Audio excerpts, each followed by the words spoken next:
അഭിഷേകിനെ trolley കൊല്ലുന്നുണ്ടായിരുന്നു ലൈവില് Sijo. പക്ഷെ അഭിഷേകിന്റെ പേരൊന്നും പറഞ്ഞിട്ടില്ല, പേര് പറയാതെയാണ് ട്രോളുന്നുണ്ടാവുന്നത്. പക്ഷെ പ്രേക്ഷകർക്ക് കാര്യം മനസ്സിലാവും എന്ന് തന്നെയാണ് ഞാൻ കരുതുന്നത്. സിജോ പറഞ്ഞ വാചകത്തിന്റെ അർത്ഥം കേട്ട് കഴിഞ്ഞാൽ അത് അഭിഷേകിനെ തന്നെയാണെന്ന് നമുക്ക് കൃത്യമായിട്ട് മനസ്സിലാക്കാം. അവിടെ അവരെല്ലാവരും കൂടിയിട്ട് ഫോട്ടോ എടുക്കാൻ വേണ്ടിയിട്ട് ഡോറിന്റെ അവിടെ വന്ന് നിൽക്കുകയാണ്. സിജോയും സായും നന്ദന ശ്രീതു എല്ലാവരും ഉണ്ട്. അവിടെ വന്ന് നിൽക്കുന്ന സമയത്ത് നിഷാൻ അവിടെ ബീൻ ബാഗിൽ കിടക്കുന്നുണ്ട്. അപ്പൊ ബീൻ ബാഗിൽ കിടക്കുന്ന നിഷാനയുടെ അടുത്ത് സിജോ അവിടെ നിന്ന് വിളിച്ച് പറയുന്നുണ്ട്, അതിൽ കിടന്നോ അവിടെ നിന്ന് എഴുന്നേക്കണ്ട, വോട്ട് കിട്ടും എന്ന് പറയുന്നുണ്ട്.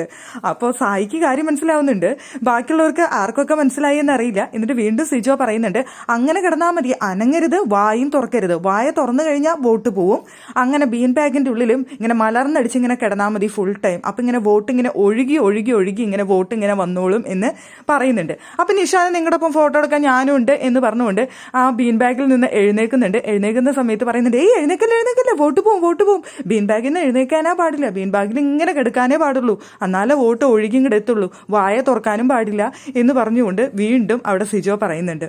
അത് കഴിഞ്ഞ് ഫോട്ടോ ഒക്കെ എടുത്തു കഴിഞ്ഞതിന് ശേഷം സിജോ വന്നിട്ട് ആ ബീൻ ബാഗ് എടുത്ത് വലിച്ചുകൊണ്ട് പോകുന്നുണ്ട് സിജോ. എന്നിട്ട് പറയുന്നുണ്ട്, വോട്ട് കിട്ടാനുള്ളതാണ്, ബീൻ ബാഗിൽ മലർന്നടിച്ച് കിടന്നാൽ മതി, വോട്ട് കിട്ടും, അതിന് വേണ്ടിയിട്ടുള്ള ബീൻ ബാഗാണിത് എന്നൊക്കെ പറഞ്ഞുകൊണ്ട് നന്നായിട്ട് ട്രോളുന്നുണ്ടായിരുന്നു. അവിടുന്ന് സായിയോ മറ്റാരോ പറയുന്നുണ്ട് അവിടുന്ന് മതിയിട എന്ന് പറയുന്നുണ്ട്. പക്ഷെ ഇത് അഭിഷേക് ഇതൊന്നും കേട്ടിട്ടില്ല സംഭവം എന്താണെന്ന്. അഭിഷേകിന് ചിലപ്പോൾ കേട്ടാലും മനസ്സിലാവില്ല, പുറത്ത് ഇങ്ങനെ ഒരു ടോക്കുള്ള കാര്യം. എന്തായാലും ഇങ്ങനെ അവരുടെ ഇടയിലുണ്ടായൊരു സംസാരമാണിത്. അഭിഷേകിനെയാണിത് ട്രോളുന്നതെന്ന് കാണുന്ന പ്രേക്ഷകർക്ക് കൃത്യമായിട്ട് മനസ്സിലാവും. സിജ അതുപോലെയാണ് ഡയലോഗുകൾ പറയുന്നുണ്ടായിരുന്നത്.